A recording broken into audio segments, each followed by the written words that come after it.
जी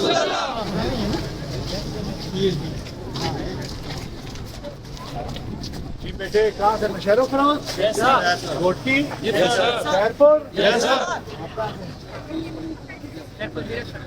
आप कैप्टन गुलाम असलम महेश्वर को कोई जानता है?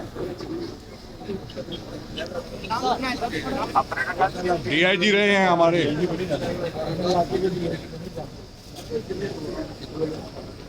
सर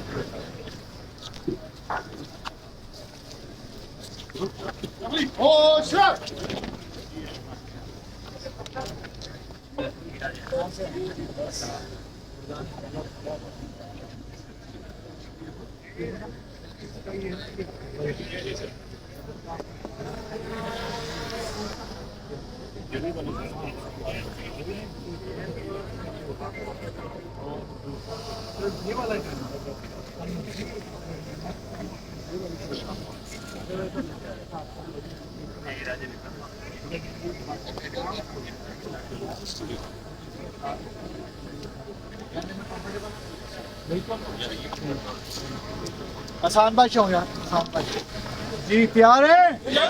बिल्कुल 100%।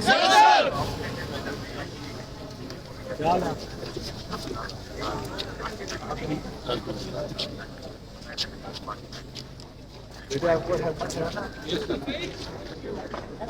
बेटा आपका क्या नाम है?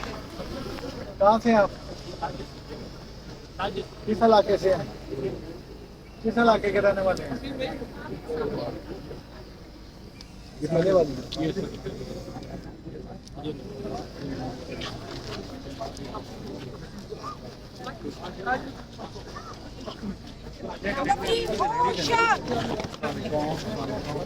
जी बेटे तैयार है साहब? एंटी का सामान किधर है आपका? सबके पास मौजूद है? ड्यूटी पे प्रॉपरली ब्रीफ कीजिए ताकि प्रॉपर हर एक के पास एंटी राइट का सामान वो न कोई ऐसा ना हो जिसके पास एंटी राइट का सामान ना हो, खाना वगैरह खाना बाकी चीज़ें फौरी, ठीक है?